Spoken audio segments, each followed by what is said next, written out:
Since the dawn of time, man has been curious. And for almost as long, the Vibes Broadcast Network has sought the truth. Investigate, discuss, explore. Okay, maybe in other episodes, but this one is just listen to the vibes. The views and opinions of our guests may not necessarily reflect those of the host or the Vibes Broadcast Network. Listener discretion is advised. Welcome, everyone, to another episode of Listen to the Vibes. And I have here Mr. J.B. Hilliard, and we're going to talk about his fantasy books and get into a great conversation. Before we kick things off, just tell us a little bit about you. Sure, and first of all, thank you very much for having me this evening. I appreciate the opportunity to speak with you and your followers. And so I think that I hope I can use this time wisely for both of us. So thanks for that. But so by day, professionally, I'm a DC lobbyist. I do government affairs work for defense and technology companies that want to access the federal government departments and agencies in a variety of different ways. And so some of my novels have ideas that I've seen come to fruition through the advancement of technology that I've worked on or have seen worked on at places like the Pentagon or other departments and agencies. But by night, my form of escapism is exactly what you said. I use my spare time at nights and on the weekends, to write epic fantasy novels. And the first of my novels, The Last Keeper, was released this past December, and I've got the second of the series of 4 being released here in late summer, with the third being released around the holidays, and the fourth will really be released sometime next year around this time. So the Warminster series is if you like Lord of the Rings and you like Dungeons and Dragons, or you're into the supernatural, or frankly, if you like Game of Thrones, this is an epic fantasy in that regard. So think of it as sword and sorcery meets magic and horror all at the same time. And so I try to conjure that up in my novels. The Last Keeper is about a young prophet. He's a seer named Damus Alaric. And I actually got his name Damus from Nostradamus. I just took the end of Nostradamus's name and turned it into his first name. And the character has this ability where he's able to dream the future. That's called onomancy technically, but it's like a medieval Edgar Casey.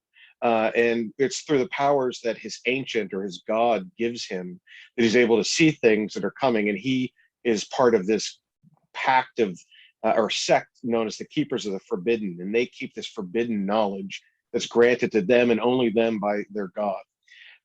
But in one of his dreams, he begins to have a recurring nightmare, and it is of a fallen keeper, a keeper that was once a powerful keeper amongst their sect, but had sort of violated the chief canon of their society, which is thou shalt not use your powers for your own good.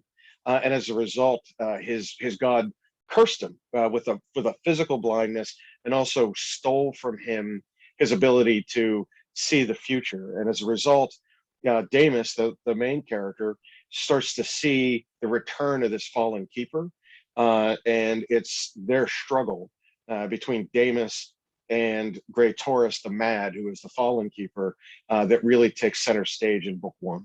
Oh, see, I'm looking for alternatives because, I love Tolkien.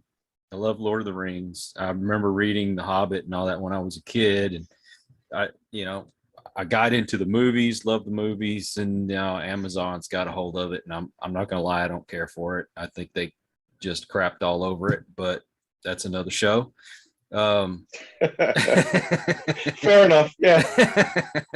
But there, a lot of the things that I enjoyed as a kid, it just seems like it's getting wrecked one way or another. So I seek out alternative, like books like yours. So I want to give it a try. I will put it in the description.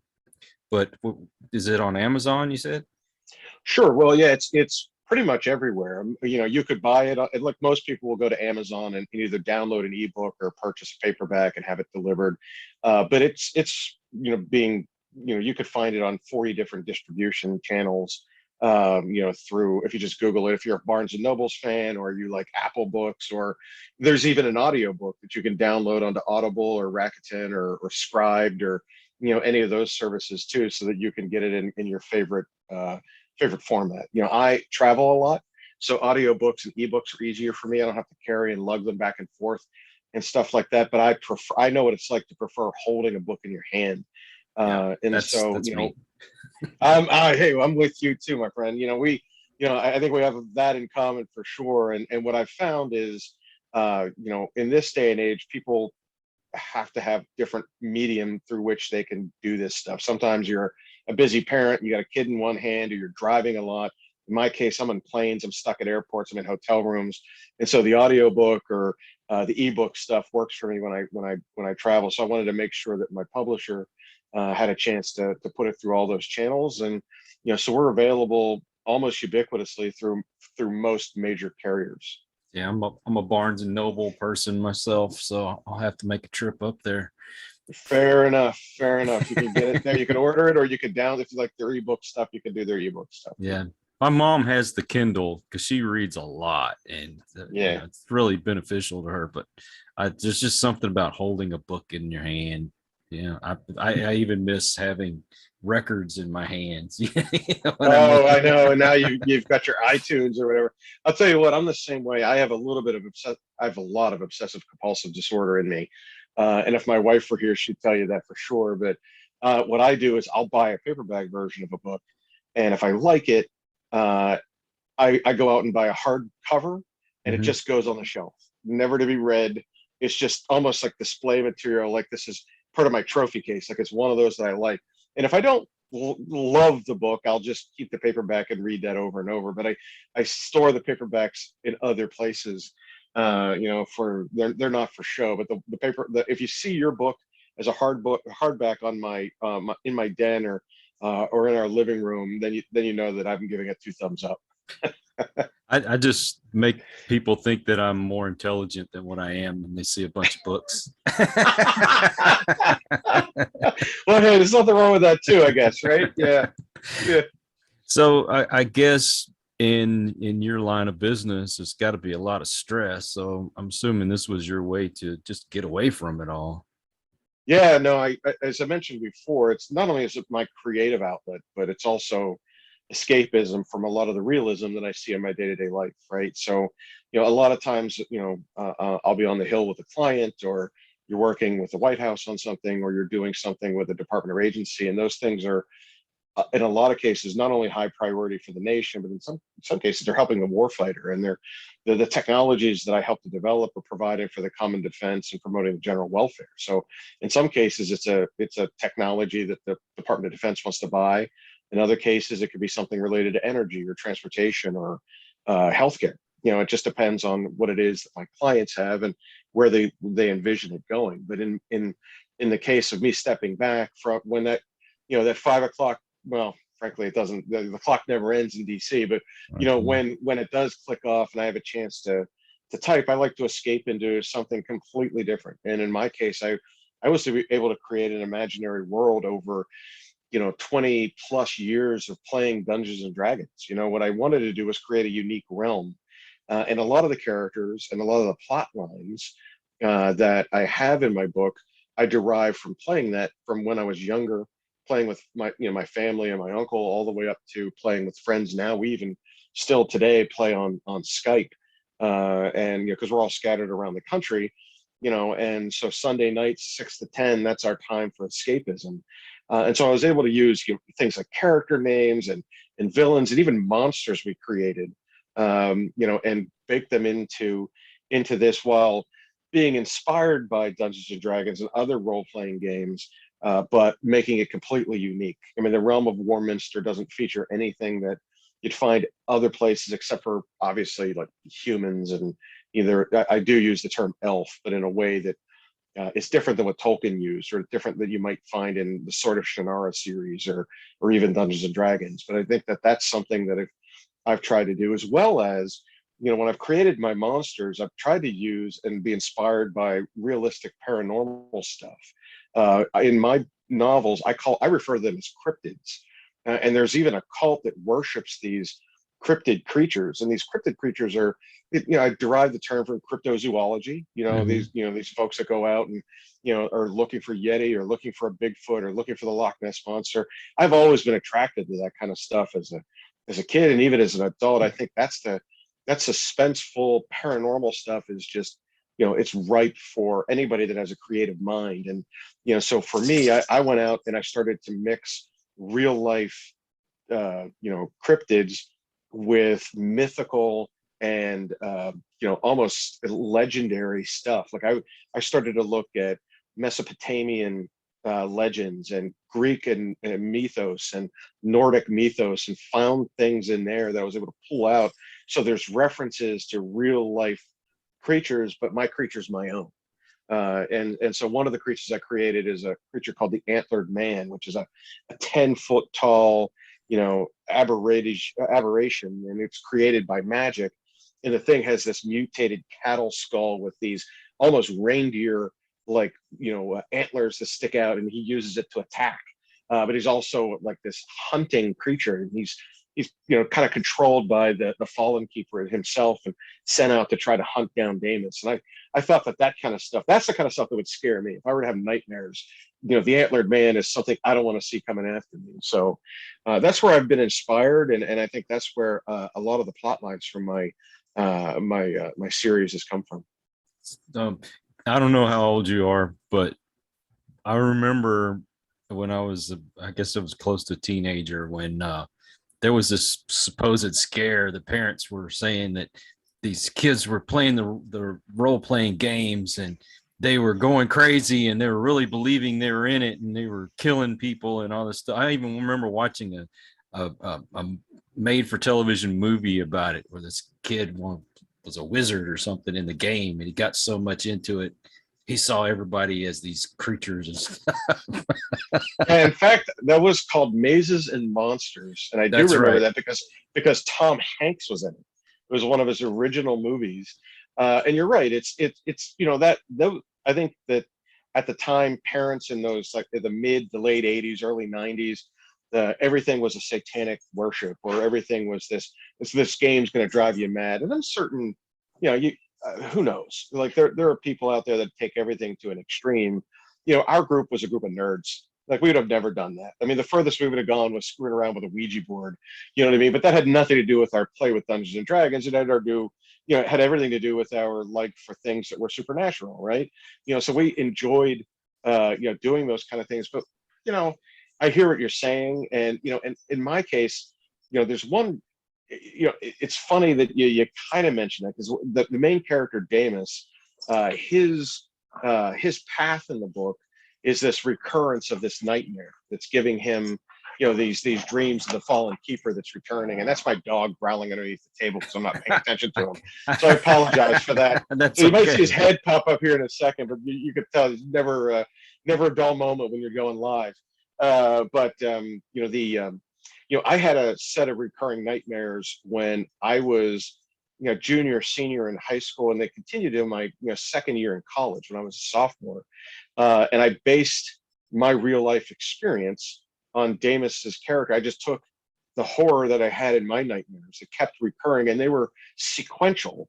And I did the same thing for Damus. And in Damus's case, Damus saw, he sees the keeper in his dreams, and every night the dream goes a little bit further, and then lasts a little bit longer, and the keeper keeps creeping closer and closer to him. And in my dreams, it was more of someone who had represented himself as my guardian angel, and that he was going to help me if I did the things that he wanted me to do.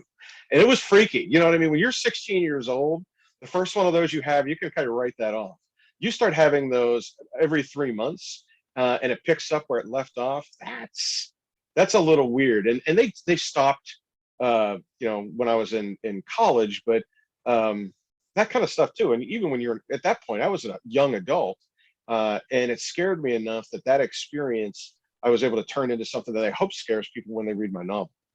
Now, if you don't get these things out like on paper or, you know, or a comic book or whatever, it can be stifling. It's almost like life gets hard to live. You have to get that outlet, you know? You know what I'm Yeah, well, saying?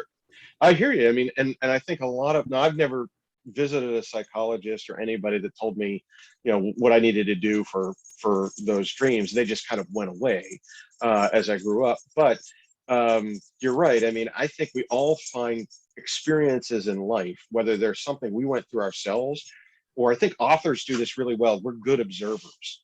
And we see what other people go through, and you're able to translate that into something that becomes a viable story, or can be part of a story.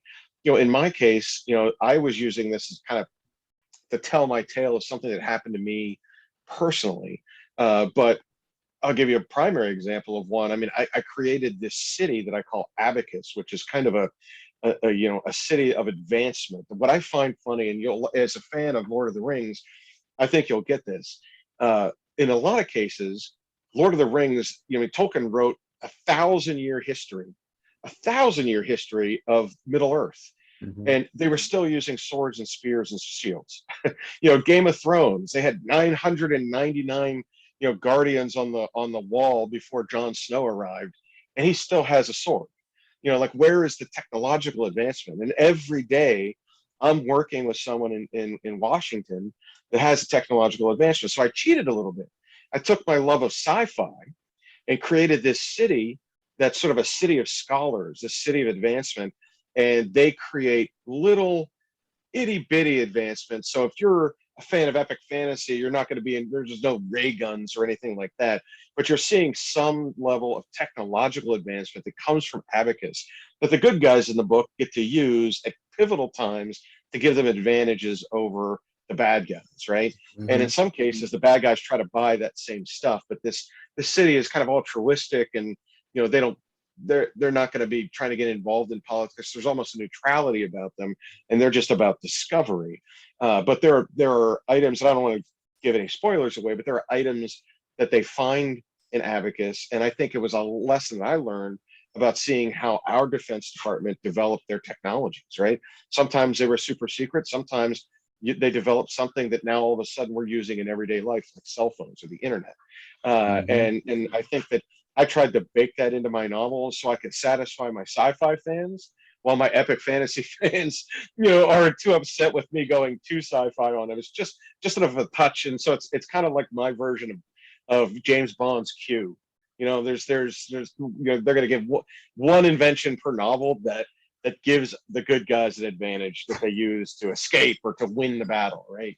So that's something that I've tried to do. So that's, you get the dream aspect of what I'm doing, and then you get the real life aspect, and trying to take those lessons and spin them into something that my readers like. Well, the most creative stuff that we have out there is taken from something else. So, of course, look at George Lucas, everything he pulled in to make Star Wars, Yeah, Yeah. I even have I have a thing. Speaking of George Lucas, there's an item that was created that the bad guys use called a fisher's hook, and they shoot these cables that have these very large hooks on them, and they smash into ships and like stick into them, and then they reel them back in, kind of like a fisher's hook would. And it's my version of George Lucas's tractor beam. But it's a medieval style tractor beam that, so you try to be creative and you try to do those things. But you're right. I mean, Lucas borrowed off of stuff, and again, I've done the same. Yeah. I mean, even some of the shots in the movie were borrowed from shots from other movies. So Mhm. you have to get real deep into it. But, that's another rabbit hole we could go down, but I won't go that way. Yeah, that's okay. I mean, you see it in Mandalorian, Mhm. and you've seen it now in the Boba Fett launch. I mean, all those shows, the kind of like the Wild West spaghetti western feel that it has. Even the music that they have in there is pretty cool. Or what I've seen them do with Bad Batch, and making it sort of like you know, a, like a Kelly's Heroes, or more like the Dirty Dozen, and they've Disneyfied it and stuck it into a concept that they're using for for Star Wars, and it's cool. People do that all the time. And I think that's good. I think I was 7 when the first Star Wars movie came out, and been a big fan. And I've tried watching all the different shows. I like The Mandalorian. I like Boba Fett's okay, but I have to say I'm really kind of disappointed. And no Kenobi's about to come out, and just don't know how I feel about it. I guess it's one of those wait and see. I'm just one of those diehards that I don't like them screwing too much with the stories. Yeah, and they're trying to connect them all. I think that what they've done that with Bad Batch, and they're clearly doing that with Mando and Boba Fett. But you're right. I enjoyed Mandalorian because it was new and it was exciting. And I know the popularity of Baby Yoda was that was the only way I can get my wife to watch the show. She calls it the Baby Yoda show. She won't call it the Mandalorian. But you get halfway through Boba Fett, and all of a sudden it's a story about the Mandalorian and Grogu. I know. And it's like it turned sideways. And I was expecting Boba Fett to be the Boba Fett I knew and that I grew up with. And this is like the new version of Boba Fett, where he's, I guess because he was half eaten, he's now a new man, or his time with the Tusken Raiders, changed his philosophies on life or something. And I think they have it's such a popular character, and I just wish they would have stayed more closely to what he was in the 70s and the 80s. That's what I was hoping for, and I think the show kind of made a little bit of a turn off of that. It's not a 90-degree, but it's something that maybe I get used to, and we'll see where it goes and if they have a second episode. But I too am excited. We'll see what happens with Kenobi. But I honestly, I can't help it to be excited about it, because I'm always excited about stuff that's just related to Star Wars. So I'm a nerd like that. Yeah. Well, I didn't want to make this all about Star Wars, but good. When was it The Rise of Skywalker came out, I was like, well, I could probably get into this, but then the movies got worse and worse and worse. I'm like, I just don't like them. I have a new love for the prequels. I'll say that. yeah. And I was disappointed in the prequels, but going back and watching them, I think they're a superior product. It's not that there was, 7, 8, and 9. I thought 7 really played to the heart of the folks like you and me who grew up with Star Wars that wanted to see another, one of those. And then Return of the Jedi. I don't know, the whole idea of her not being a Skywalker, not to ruin it for anybody who hasn't seen it, but if you haven't seen it by now and you listen to this conversation anyway, I know you've seen it, so don't lie to me about it. I'm not spoiling the movie for you, but like the idea that she's a Palpatine, I still to this day, I don't get that. It doesn't make any sense to me. I think that they were almost trying too hard to come up with another, just sometimes it's okay to just let something be what it is, and you see that a lot with, TV shows like Lost, where like, okay, we all know it's kind of Dante's Peak. We know where it's going with the Inferno. Just let it go there. It doesn't have to be a super mystery, right? Or something. And they tried too hard to throw a gotcha moment in there. And the Palpatine thing, it just would have just been better if it was a Skywalker in some capacity. Tie it back to the family. It's in the title, for God's sakes. You know what I mean? So like, we're all expecting, we all want it. We're all cheering for it. And all of a sudden she's a Palpatine and the dyad, and and casual fans, I just don't think they got that. Like there's a lot of things in there for this, the fan that's steeped in Star Wars genre and has paid attention to not just the novels, but also some of the new stuff. And but someone like my wife, I just sit there and explain it to her. Like this is a Sith finder. Like she's like, what? And you just have to walk through it, and it wasn't as good, I don't think, as everyone had hoped, but it was still entertaining. Well, I'll watch it when it's on. I wanted it to be like the books, have the kids, the twins, And this whole it's new been concept completely written out, right? Yeah, exactly. And I was like, I don't know where that comes from, and sometimes they get a little preachy, but at the end, look, I realized Disney bought them, and we're going to get the Disneyfied version of it, for better or worse. And in some cases, hey, that's great. They're bringing a new generation of people in, so we'll see more and more Star Wars as older guys, and that's a good thing. By the same token, there's a redefinition of some of these characters that we've known and grown up with, and we just have to adjust to it, I guess. We can all agree Jar Jar sucks, right? I don't know what they were doing with that. And I have a friend who swears that he was a Sith, and and he was controlling things, and he was just making it look like. I know it's one I've of these heard that theory, believe it or not. conspiracy theories about Jar Jar being super powerful and was screwing it up. And meanwhile, it's like, oh no, not another movie with Jar Jar. So I don't know where he's going with. I swear it off. It's like he's like the same guy that'll tell me that Boba Fett stunk and he just had a cool outfit and his character really wasn't that good and he got eaten and never did anything great. And it's like, but if you're like, just shut up. Just shut up. Let me love Boba the way I want to love Boba. Right. I think we got introduced to Boba in a cartoon. Yeah. You know what I mean? And his ship, I mean, like I just the idea of him coming getting Han Solo, one of your favorite characters, and he's played off as this bad guy, but he's such a cool, calculating badass that you want him, you cheer for him as like that bounty hunter guy, but in the end, he was a bounty hunter for the Empire, right? Like he wasn't a good man. And now all of a sudden I got to see Boba Fett, the good guy. And that's hard to cheer for. Well, weird. If I remember, Lucas kind of took a little bit of Clint Eastwood to put into Boba Fett. So I don't know, man, I could nerd out. Believe me. Well, we just done it. I'm cool with that. Okay. That's totally fine. I don't mind talking Star Wars anytime. I'm a big fan. Star Wars. I mean, Dungeons and Dragons. I used to I watched that Saturday morning cartoon. I didn't really get into playing the game, but I was interested in it. I love that kind of medieval type stuff. But I mean, anything really fantasy, like, I mean, heavy metal, when that movie came out, good God, man.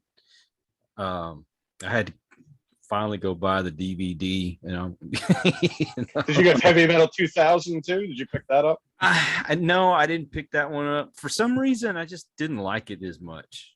Yeah. I kind of like that skipping from one story to the next, even though so that Pulp Fiction-y kind of thing.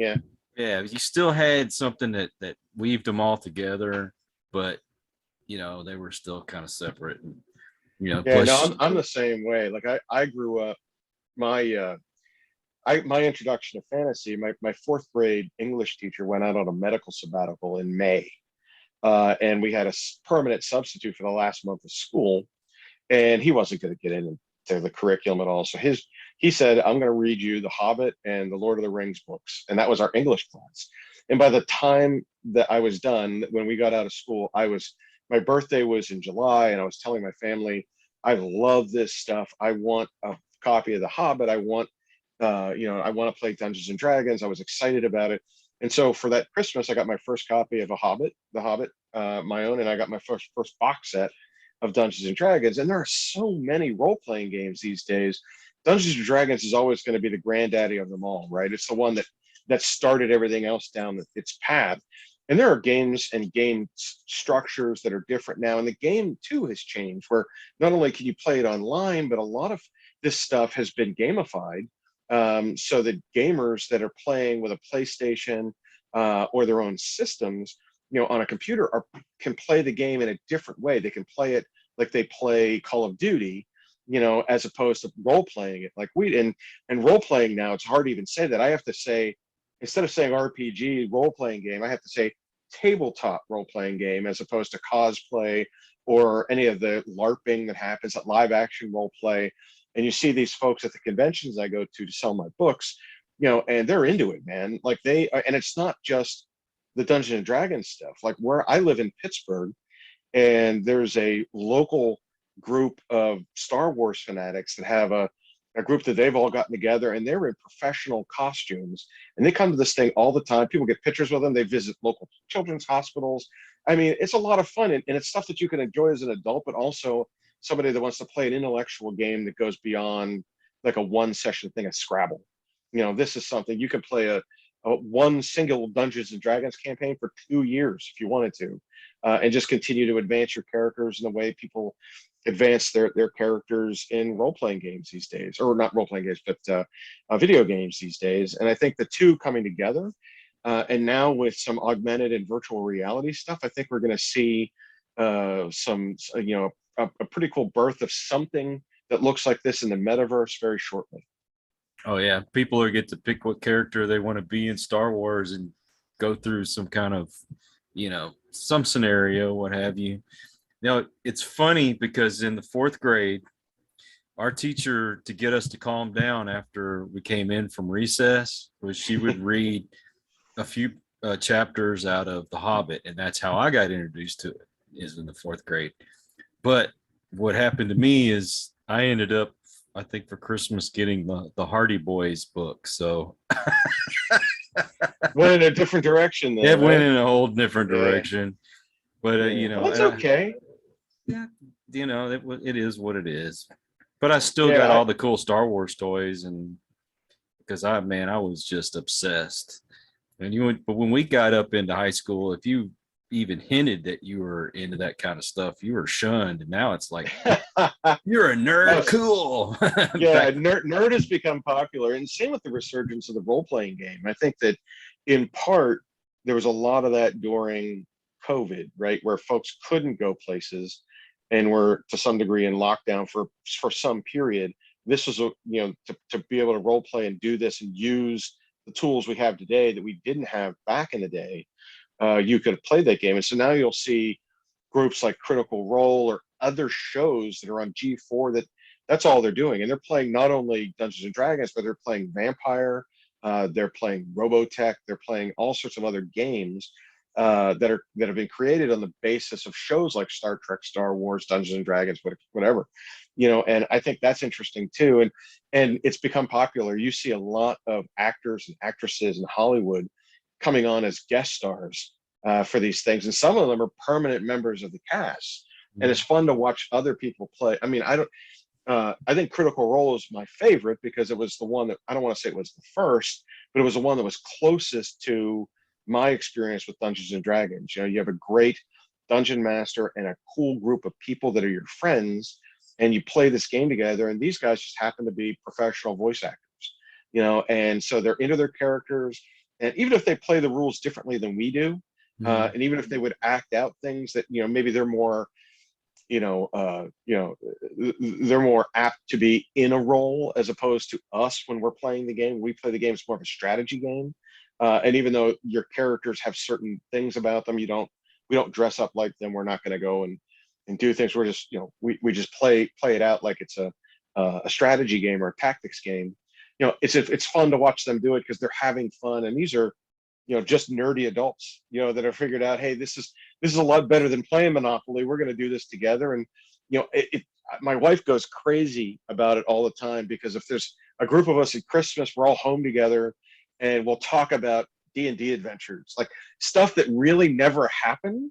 But to us in our heads, it happened. Like we lived it out. And, you'll be cursing out one of your friends for doing something stupid 10 years ago, or remembering one of their characters 10 years ago, and the wives are sitting around looking at you like, what are you guys talking about? You're talking about stuff you made up like in an imaginary realm, but it sticks with you, man. It's almost like you experienced it yourself. So it is a different kind of game, and nothing against playing Uno or, any of the other stuff, over the holidays.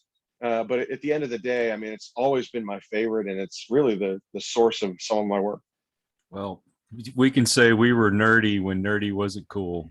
That part's true. Yeah, we got shoved into. Well, I never got shoved into a locker. I was a big dude, but like, a lot of our kin may have been shoved into lockers at some time. You don't strike me as one that would be, though. I'm gonna guess you're like the headbanger type with the jean jacket and yes, Black Sabbath on the back.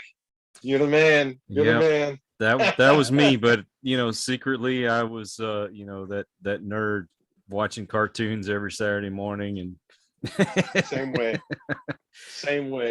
I went to school in my jean jacket with my mullet, and and then I played Dungeons and Dragons on the weekend with my nerd friends. So So, what are your aspirations? Just to keep writing, or you want to maybe try to get this made into a movie or something? Well, yes and yes. I think that the writing part's taking care of itself. My publisher, Gwen Gaddis, she owns Dragon Moon Press, and you can tell by the name, it's sort of a niche publisher that focuses on my genre. Pretty well. Most of her portfolio of authors, they write stuff that I would read or things that I would write. And I think that for the back nine of my career, it might not be a bad idea to transition from what I'm doing in my day job to what I'm doing in my night job. I think this would be a lot of fun, and I don't have to do as much travel. It's slow it down a little bit, and there's not a lot of stress in it. I mean, this is entertainment for me. I mean, writing and telling a story and telling a very good story, I think is exciting. It's fun. It's different.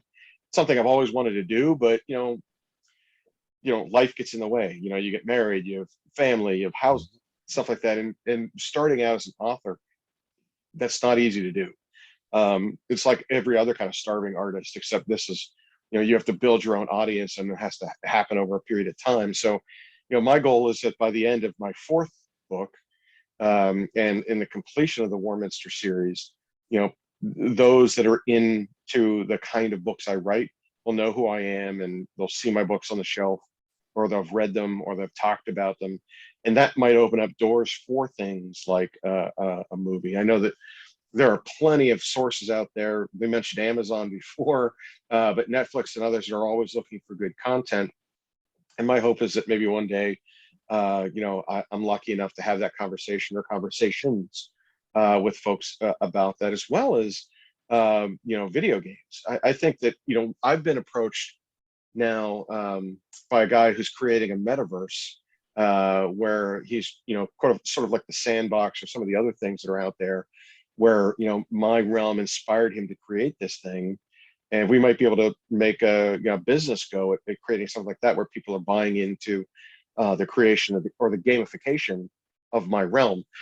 Excuse me. Or in the case of anybody that wants to do a movie or a TV series, or I even had one gentleman send me after he read my book, he sent me pictures of the characters of what they looked like in his head, and said that my book would translate well into a graphic novel series, which, as a nerd, I grew up on comics, man. You know what I mean? And I'm talking about old school Batman, Robin, Hall of Justice, or that kind of stuff. DC, Marvel. And when someone says graphic novel, that's like comics for adults. I'm in. I'm hooked. Let's do it. And I think that kind of stuff would be a lot of fun. But right now, it's baby steps, right? It's let's get published. Let's make sure people like this. And if they don't, hey, I got it out of my system. I tried. But the response to the first book so far has been exceeding our expectation, and I'm hoping that book 2, 3, and 4 do that, and then I'm able to cobble together enough of a following of readers that will open eyes in places like Hollywood or places like gaming companies. Yep. Growing up, I mean, I was all about Batman, Superman, Flash, all of them, and of course X-Men, all everything that was comics. That was me. And now I feel like they're letting me down. They're getting people in that really don't know the characters, destroying the stories, and now I'm looking for independent type stuff.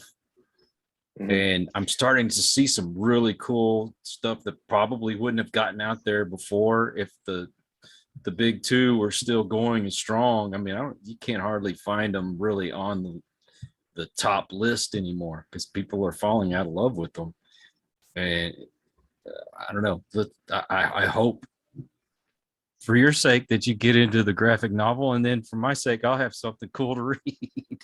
Yeah, and I see stuff like even modern day stuff, like 300 or The Walking Dead, or some of the stuff that like it's almost near fan fiction, like they did with Aliens, and push that through, and and that kind of stuff. That's exciting to me. It's like next generational stuff. And I, as much as I want to harken back to the nostalgia of what you and I may have read when we were young, an old style comic, those things have gone by the wayside. And you're right, there may be, and look, the control of these things now are in the hands of a lot of Hollywood folks, the Stan Lee stuff and the Marvel stuff.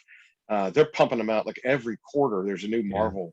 It's losing its luster for me. Yeah, it's almost too much, like they need to hit the break. And I thought after they got through the Infinity War, we would see a natural break, and kind of follow in Disney's footsteps, where you stand up, you take a breath, you put it in the vault for 10 years, and then you come back and revisit it. But we're just in the last 15 years, we're on our third Spider-Man, and I just saw a movie that had all three Spider-Men in it, and they all could have still played Spider-Man.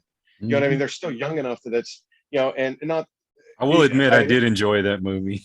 Yeah, it was good. Like, I'm a big Spider-Man fan, and I really enjoyed it, but like some of them just feel like they're going through the motions, or and like, or you get something that's crazy fun. Like, I liked WandaVision. I thought that was a ton of fun. It was really unique, and I thought it was very creative, but it was followed on the heels of the movies too closely, and then you had Black Widow, and then you're having another Doctor Strange, and then we had this other, and then they're introducing the Eternals on top of it, and then you have to ask the question. That movie just sucked. But think about it in these terms: if the Eternals existed, why didn't they help in the Infinity War? Thank you.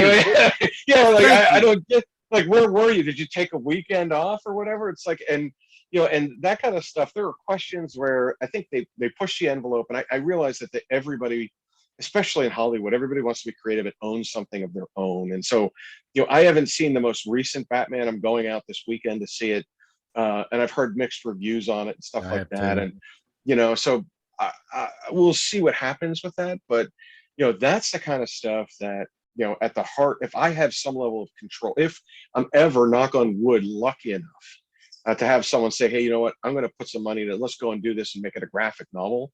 I want to make sure I have control of the destiny of some of these characters I have. I don't want them to be Hollywooded, for the sake of, political correctness or things that I might push the envelope on in some of my writing that they're uncomfortable with. But I think that they're, I look at it and say, look, if they can produce Game of Thrones, and they can produce Star Wars, I'm in the middle. If you have a young adult that lives in your house, PG-13, you can read my stuff and not be offended.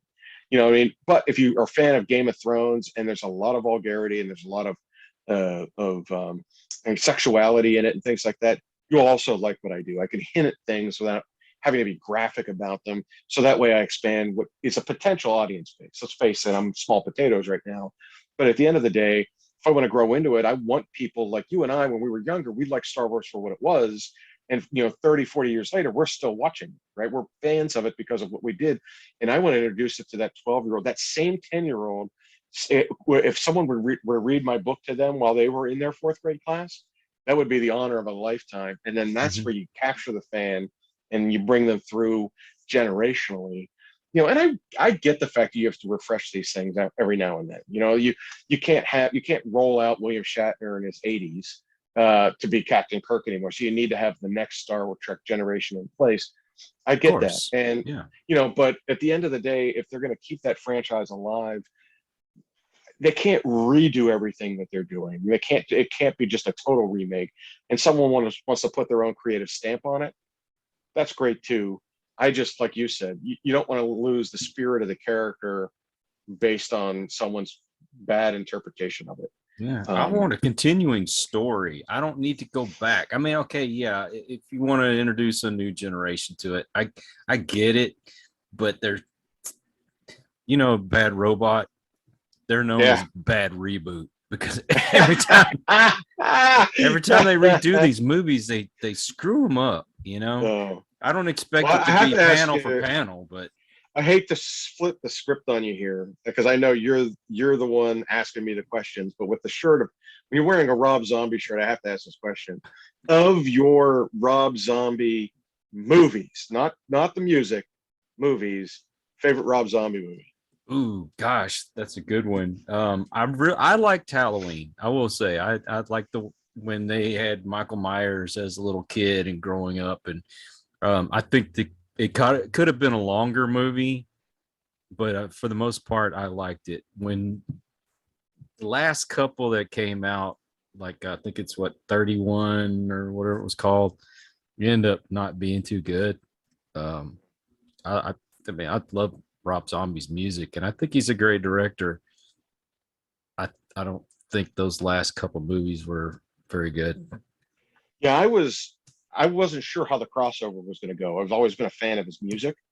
And House of a Thousand Corpses. I was like, I love that wow. movie. I do Yeah, love like that movie. wow, that punched me in the face. And there are things in there that are so disturbing that it's Mhm. hard to describe.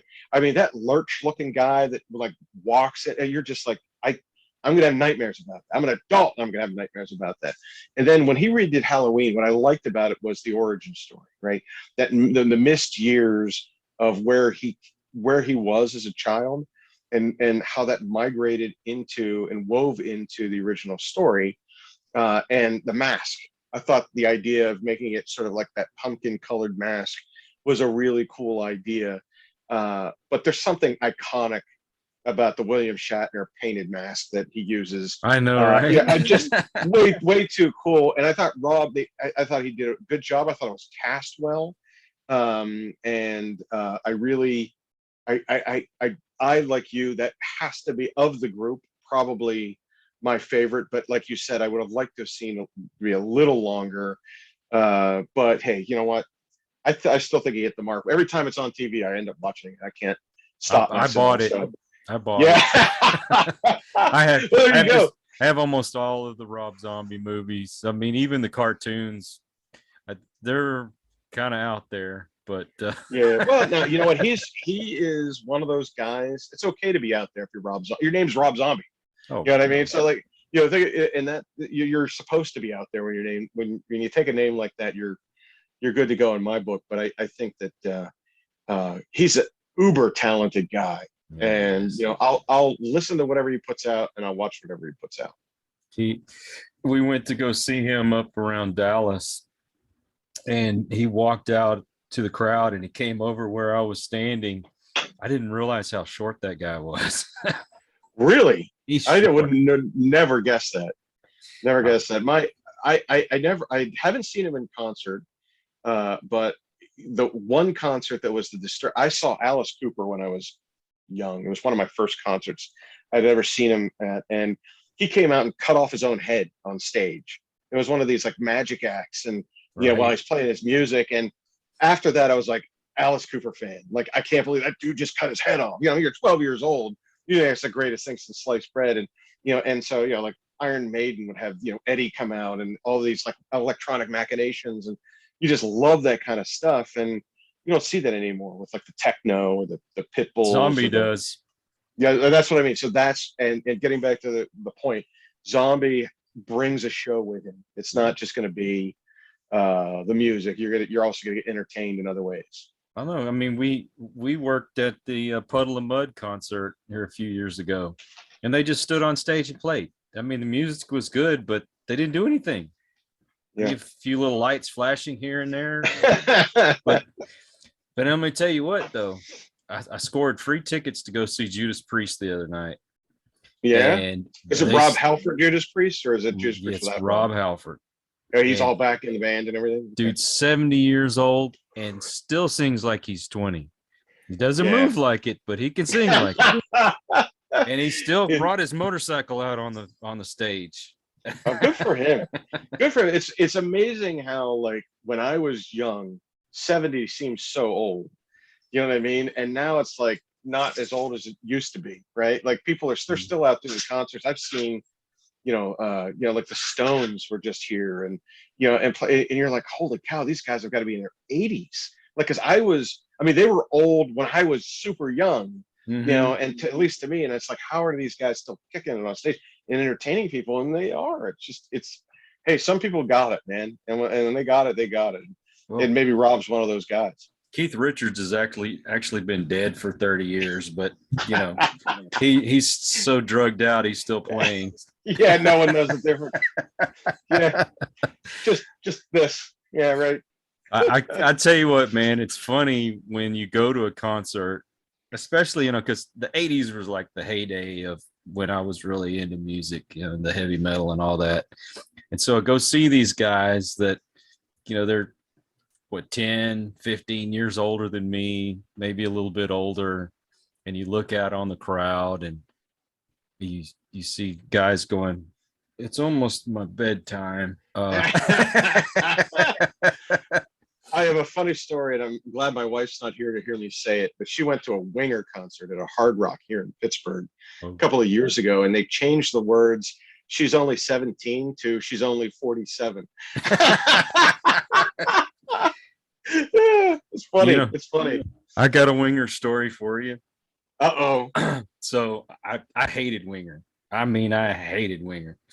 And we were at this show where they had a whole bunch of those band hard rock and heavy metal bands from the 80s playing, and I got pretty trashed, and I was right next to the stage, and I kept telling him, you suck, and I was flipping him off, and he kept giving me this look like I thought he was going to jump off the stage and kick my butt. I mean, I'm not kidding, but I was just like, you suck, get off stage, you suck.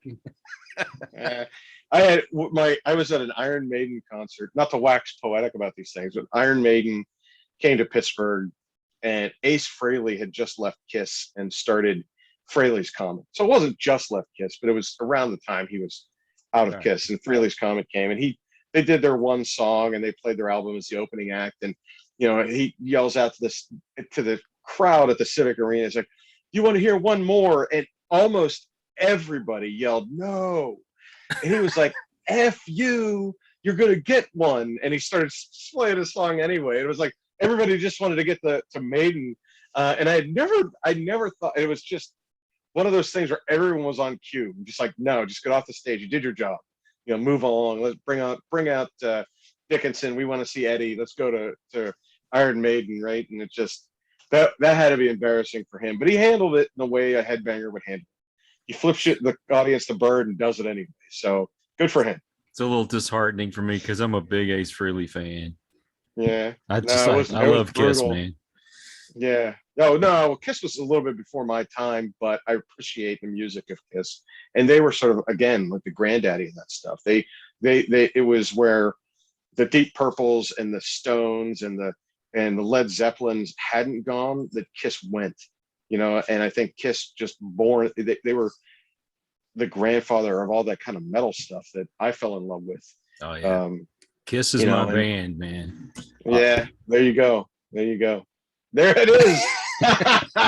You ain't kidding. You wear it. Yeah. I even have the 4 faces on my leg. Oh, no way. My wife has Def Leppard. It's her 2 favorite things, Def Leppard and Snoopy. And Snoopy, she has a tattoo on her shoulder with Snoopy's doghouse and him in the Joe Cool glasses and wearing a Def Leppard shirt. And I'm like, all right, you mix the 2 together, whatever. You just live with it.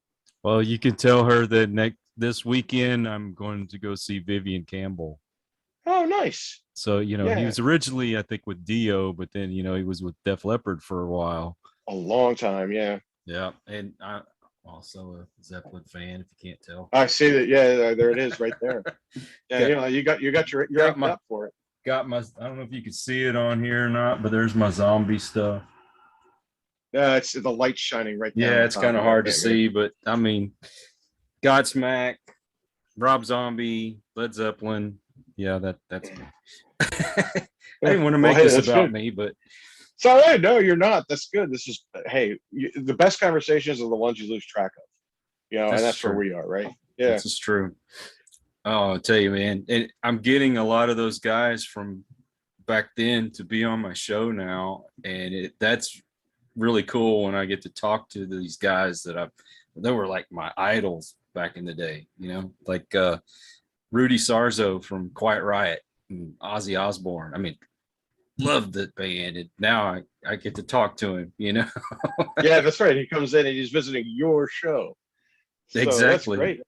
That's great, man. I got a bunch of those guys that are coming on. So if y'all like that kind of stuff, tune in, man. We will definitely tune. I'll tell my wife we'll keep an eye on the network. Make sure that we tune in when you got them, because in fact, where she is, she's at a concert tonight, and it's at a local small house, and I forget who she's seeing, but it's, one of those 80s hair bands that she likes from back in the day. So she and a bunch of her friends went to there, and I'm stuck at home with the dogs. So taking one for the team. But I made friends with this one guy that came on the show, and he's friends with Ricky Rocket from Poison, and he's going to try to get him on my show. And I'm like, because Ricky's really into the paranormal now, so that's what I wanted to get him on for, is to talk about it. He's a ghost hunter.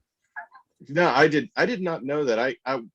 Poison's real popular around here because Bret Michaels is from near Pittsburgh. He's not from Pittsburgh, but he's a big Steelers fan, and so every time he comes here, he's wearing a Steelers whatever. And that might be sacrilege. I don't know if you're close to Dallas or not. But I'm a Cowboys fan. Yeah, I was gonna say it's probably sacrilege to even mention that to you, but the folks around here are, they'll never have a problem selling out Heinz Field if they wanted to play there. And paranormal stuff has always been a big interest of mine. I plan on, after this series, writing maybe under a different name, a vampire novel. I've got some ideas for that. Just as long as it's not Twilight, okay? No, that's kind of tweener. That's not my kind of. But I will say this, and I hate to admit it, I'll watch anything that has a vampire in it. So yes, I have seen the Twilight movies. Yes, I'm a sucker for Vampire Diaries, like anything. And I read it off. I tell everybody, I'm doing research for my Great American Vampire novel. And meanwhile, it's a vampire, so I'm going to watch it. So, but I'm thinking more gothic-y, like a Stoker kind of vampire that has an exorcism vibe to it. I don't want to give too much away, but I love that kind of stuff. And there's a number of local ghost hunter groups that do things here. I know when Ghost Hunters was on Sci-Fi Channel for a number of years, one of the later participants in it was a guy that they had picked off of one of their challenge shows, and he became one of the ghost hunters. Now he has his own show with Amy Bruni, and they broke off and they're doing their own ghost hunting.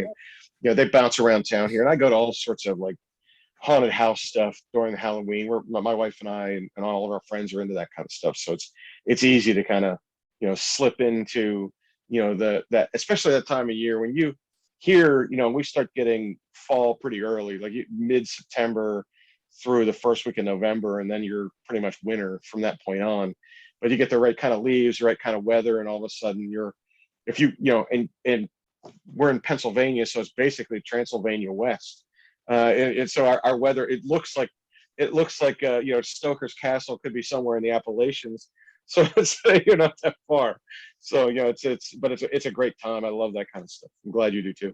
Well, the funny thing is this weekend I got a friend of mine that got into doing cryptids, and because we live where we live, it's hill country. And he says there's stuff we can go looking for. And I've never been on a cryptid hunt before. So this is going to be my first time this weekend.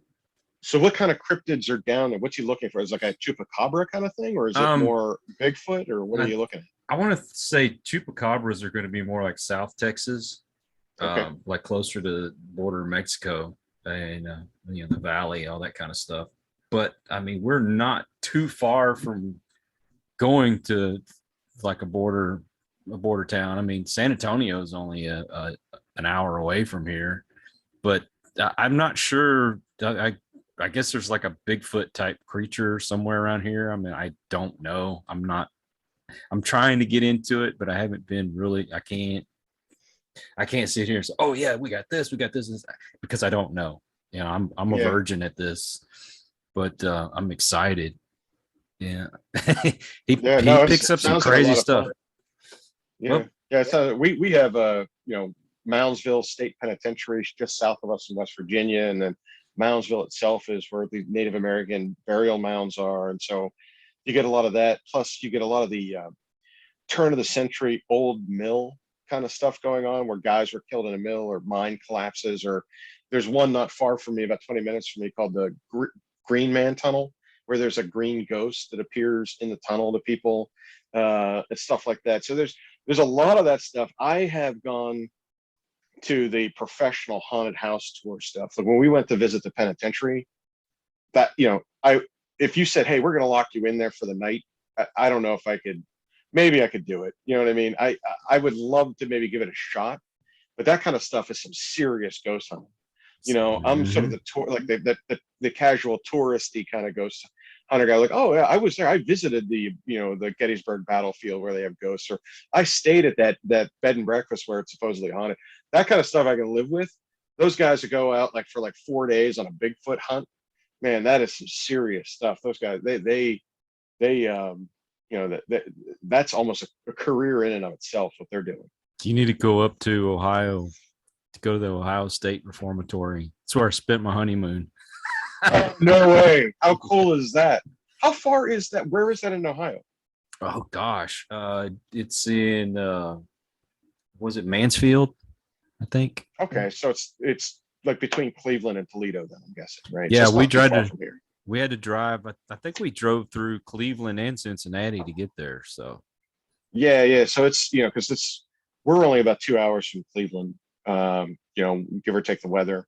And this time of year it's a pretty easy trek. So that's something I'd like to do. It's on the checklist. I also the Stanley Hotel is on my checklist. I have got to find a way. I was out there for a professional conference about 3-4 years ago, and Estes Park. I was in Denver, and I was like, and there was no way for me to escape that and get there and get back. There was just no stinking way. And that was the closest I've come. The other time we were flying into Denver, and that's when they had all their brush fires, and it was like you're not allowed to get off the plane. We're flying with them. So never got there. That's a bucket list thing for me. Well, I'll tell you what, man. You come to Texas, I will take you to some cool places. And some places that aren't like on the popular path either. Stuff. Well, are you in Dallas or where are you? No, I'm outside of Austin. Austin, okay, so not far. Yeah. Okay. The Dallas is about 3.5, 4 hours away, something like that. Yeah. That's not too bad. No, it's not too bad. I love to visit. Wouldn't want to live there. I'll be a Cowboys fan till the day I die. So you hook 'em horns or no? Yep. Better believe it. I figured as much. I'd ask.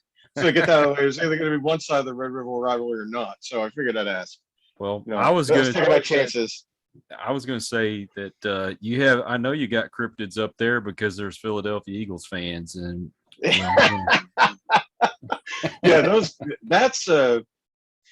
funny. Like this might not make any sense to you whatsoever, but Pennsylvania is a big square, right? And on one side of the square, you've got Philadelphia, and it's stuck right between New York and DC. And on the other side of the square, you have Pittsburgh. And where Pittsburgh is, you've got Cleveland, Cincinnati, Detroit, like all that in that kind of area, plus Chicago. When you're in Philly, it's almost like its own state. Like if you are literally west of Philadelphia, like Montgomery County, you're Midwest. You're no longer East Coast. But the people that we know that are in Ohio and Michigan or whatever, we're East Coast. Like we're stuck in no man's land out here, and it's this strange. But the Philadelphia fans, I don't get it. I have no idea. I've never seen a town boo Santa Claus. I've never seen a town like they booed him at a game. They threw ice at Santa Claus at a game. You know what I mean? And like that only happens in Philly. Only place on the planet that would happen, including New York or DC. Yeah, so seen it all there, man. Well, I won't lie, I haven't watched football in about 2 years. I once they got into political stuff, it's when I was like, nope, this was supposed to be my escape. And so that's why I'm not enjoying a lot of the Marvel and DC stuff, because they get into politics. I don't even care if you agree with my politics or not.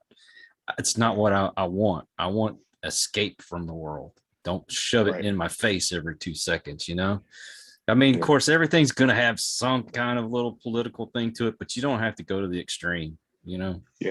But, well, yeah. And that's, I think, where people get turned off. It's the preachiness of it, and that's what I meant before. Like, I don't mind them steering away from some of the traditionalism that's in the comics because things are outdated, right? Captain America was post-World War II. You know what I mean? You think about that stuff where, but by the same token, you don't have to change costumes. You don't have to give people different roles. And I get it. They want to make it for everybody. I truly do. I mean, I understand where they're going in some of those directions, but the minute you start to preach to me and you virtue signal for me, I don't care if I agree with you or not. I just gets That's right. bad for business because I'm doing this for entertainment. I'm doing this, like you said, for escapism. I don't need I get enough politics on a day-to-day basis. I can just I don't only need imagine. that shoved in my face. You know what I mean? It's like, come on, man. Like, it's okay. Like, why can't I just go see a cartoon that's not going to preach at me? You know what I mean? Or in this case, you know, a comic book movie is going to preach at me, and you know, it's the holier than thou stuff that wears on you, regardless of where your politics are. You just don't want to hear it in that setting. You just want to go and enjoy it. Exactly, man. I can tell you what, I could definitely go down a rabbit hole with that subject, but it's all right. You live outside of Austin. You must know what it's like. There's a lot of that sort of mixed stuff, and you know, that's coming out of the capital. So you know, you go into Austin, and I just don't like what the mayor's done there, and I like it out here outside because I don't have all that junk that goes on in Austin, and we've got the beauty, we got the hills, nature. I mean, rabbits literally come into our backyard and burrow and have babies in our backyard, you know, and 10 minutes I'm at a river and I can put my feet in the river and enjoy seeing all the different creatures and just escaping the world. And that's why I love it here, but I wouldn't live in Austin. No way, no way, no way. yeah, it's just a tough beat. I've done some work with companies that have come from Austin and stuff like that, and it's hard. I mean, I think that politics has become so political. It's not what it was when I started.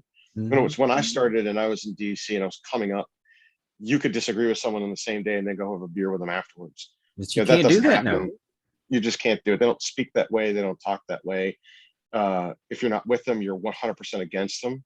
And unfortunately, that's on both sides, you know, and it's just, you know, I've never seen it. And it's discouraged. Just one of the reasons I'd like to migrate into just writing, you know, for what I do. I enjoy this, and there's here, I'll give you a perfect example because we're engaged in this right now.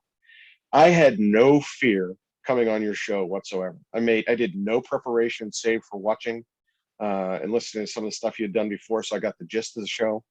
But when I do radio, or I'm prepping my clients to do radio or TV on behalf of issues, it's like you have to be caught up to the moment on news. The host is always looking for a gotcha moment to get you. Yeah. There's always a counterpoint, and that counterpoint is going to come at you, and they're going to know what you're going to say before you say it. You have to know what they're going to say before they say it. You have to have your points ready to counter theirs, and vice versa. And no one's on every side. And it's just a big fight and a lot of stress. Like here, we're talking about sticking our feet in a river, and you know, a rabbit's burrowing and Rob Zombie, you know, and that kind of stuff, you know, and that's what I mean. And like, there's no stress in this at all, and it's so much fun.